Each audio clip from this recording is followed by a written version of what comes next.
excited to be able to share a recipe with you. Growing up, my mom made pinto beans a lot. We're a Mexican-American family, so we had arroz y frijoles pretty much every day. So my mom made pinto beans in a way that's a little bit different because she used a stovetop pressure cooker, which is a very effective, efficient way to make pinto beans. But later on, she switched to using the crock pot, which makes fantastic pinto beans. And crock pot is great, but a lot of times I need my pinto beans a little bit quicker than, 8 to 10 hours. So I like to do my pinto beans in an Instapot. I found that you can make pretty much any type of bean this way. That's the method that I use.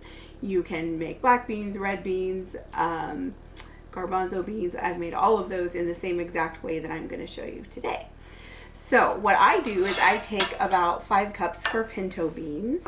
So I'm just going to put 5 cups in this little colander here and rinse those. When I was a little girl, I remember that I used to have to, I had the job of sorting the pinto beans. And I would have to basically take I want to say probably 5 or 10 pinto beans, and you would just kind of reach in, look, make sure there's no clumps of dirt, and then, throw them in to be rinsed. Now, that was my job. I don't really do that these days because I find that the beans these days are just a lot more clean, and I pretty much almost never find any clumps. So I just rinse them and they're good to go. So I'm gonna step away and rinse those. All right, so now that I've rinsed the beans, what I like to do is when I put them into the container for the Instapot, I like to fill the water up to the max fill line. That way I don't have to worry about if I have enough water, if the beans are going to burn, measuring a specific amount. You can actually use the recipe with 3 cups of beans or 2 cups of beans and still fill it up to the max fill line. It's not probably necessary to fill it all the way up there, but at least that way, you might have some extra water. But I like to reserve my extra water for making refried beans, for soups, etc. So it's actually a pretty good idea to just go ahead and fill it up to the max fill line. So that's what I'm going to do. I'm just going to go ahead and pour the beans in here. And then I'll fill it up to the max fill line. Now, a lot of you may be wondering about soaking the beans. I like to use this Instapot recipe because I don't soak the beans. To me, that takes a lot of time, and this method makes nice soft beans that are really good, so I don't really feel the need to soak them. Now, if you feel like you want to soak yours for health reasons or whatever reasons you may have, soak them however you want to soak them, and then take off 5 minutes off of the recipe cooking time. So what we'll do is go ahead and add about 4 cloves of garlic. So I'll put those in, and then I will add some olive oil. My mom always added olive oil to hers, so that's what I do. I think it would turn out to be probably maybe 2 tablespoons or so, but I will just pour in. I kind of do it like this, just 1, 2, and that's about all I would put in. So that's just how I do it. All right, then I'll have a teaspoon of salt. I know that you can put a little more salt than this, but I'd like to have salt.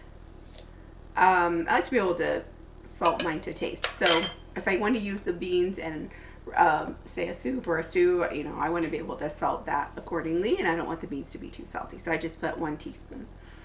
All right, so then all we're going to do now is get this over to the Instapot. So let's go ahead and do that. All right, so I'm just going to pop these little dudes in here. And then I'm going to set this to sealing to make sure it's on sealing, and then we will put it in there. Nice. We'll do 35 minutes. So let's do pressure cook 35 minutes, and I usually put mine on high or more, and that's it. It'll release on its own when we're done. So it's a pretty simple recipe. I think remember that if you have pre-soaked your beans, you really only need to put about 30 minutes on for the pressure cooker on high. 30 minutes on high is good. If I don't soak them, I just do 35, and that works out perfectly for me. So what I end up doing is letting the steam release naturally. So when it is done cooking, the 35 minutes, then it will usually takes an hour or 2 hours for the Instant Pot to release naturally. I like to leave them on for about 2 hours because I think that it makes the beans nice and soft and really good. So even if you haven't soaked them and you haven't done all the preparation, you end up with a really great pot of beans, which you can use for anything. We use them for refried beans, for soups, stews, etc. So I am really glad and thankful that you have watched our video, and I hope that you have a really great day, and I hope that this recipe is helpful to you and that you're able to use it in your everyday cooking.